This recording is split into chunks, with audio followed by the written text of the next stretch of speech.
All right, now we're going to demonstrate to do a one-person 24-foot extension ladder, high shoulder carry to a beam race.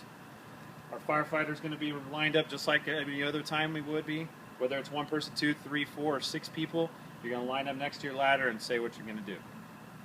Sir, Firefighter Marino preparing to do a one-person high shoulder carry to a beam race, sir. After he does that, he's going to walk into his ladder, find the middle of that ladder and that balance point, and he's going to prepare to beam the ladder, beam the ladder. Prepare to beam ladder, beam ladder. Okay, when he gets to that point, he's going to prepare to lift ladder. As he does that, he's going to walk down toward the tip of the ladder, get down on that inside knee again, and lift it up using proper lifting techniques and not lifting with his back. Prepare to lift ladder. Lift ladder. Okay, from that point, as he lifts it, it's right. You can see it's on his shoulder. He's going to walk that ladder, sidestepping in just to get into the right position, bend with his knees, taking the weight onto his legs and not onto his back, and lifting the ladder up to a parallel position.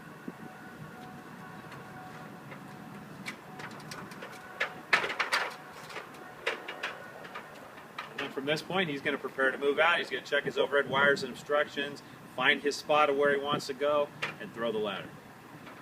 Prepare to move out. Checking all overhead wires, instructions, all clear. Move out.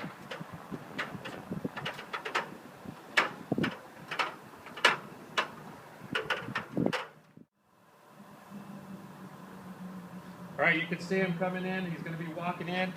At this point, he's going to prepare to raise the ladder. With one person, it's not that important to be using commands.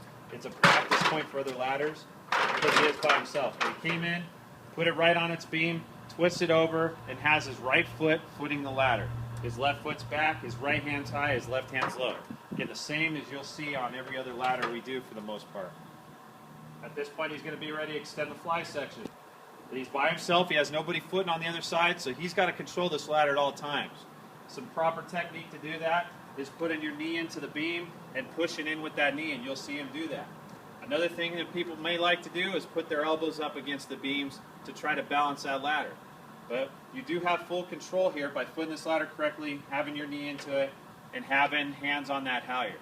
The most important thing here is not to let that halyard slip through your fingers and have that ladder drop. If you get into trouble, lock the ladder where it is, and then start over. Prepare to extend fly section. Extend fly section. 1, 2, dogs unlocked. Want a nice controlled motion all the way up to where it needs to be. The ladder is nice and straight, 1, 2, up and dogs down. locked. Once he gets it fully locked and he locks his dogs, he can then get the ladder into the building. So it's going to be prepare to move ladder into the building. His right foot goes onto that bottom rung, right toward the middle. His hands are on the rungs here, and he's going to lower it into the building. Lower ladder in the building, lower ladder. Contact. 3, 2, 1. Contact. Notice how he gently put it in the building and not slammed it up against the rain gutter up there. Okay, from this point, he's going to check his 4 points of contact and his proper climbing angle. He's checking that right now. Once that's done, he can tie his halyard up.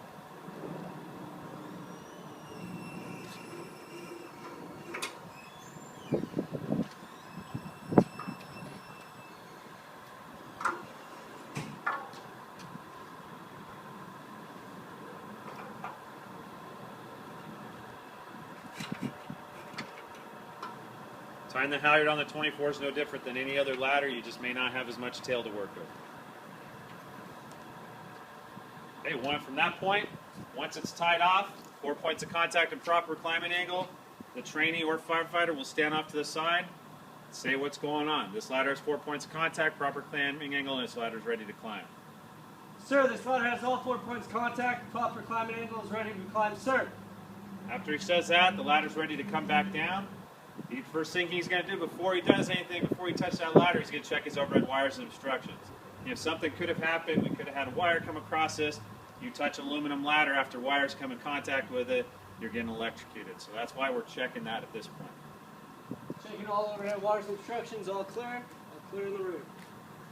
From there, he can untie the halyard, he can get the ladder ready to start coming down, and that's what he's going to be doing here.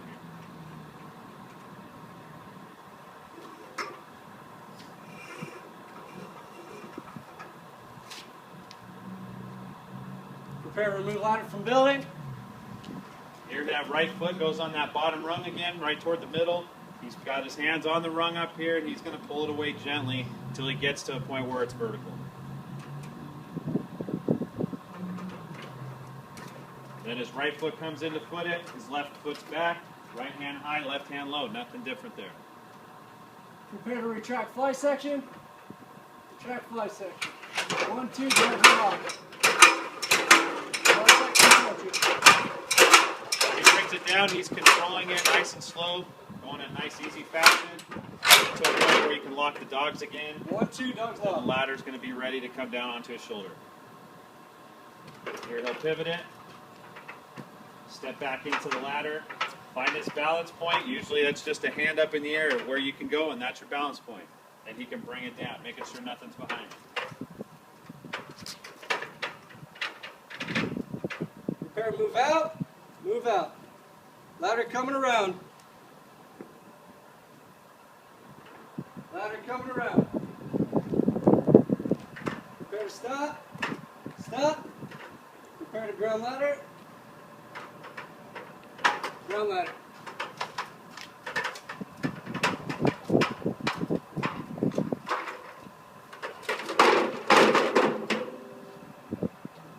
And that is how to properly throw a one-person 24-foot extension ladder, high shoulder carry to beam raise.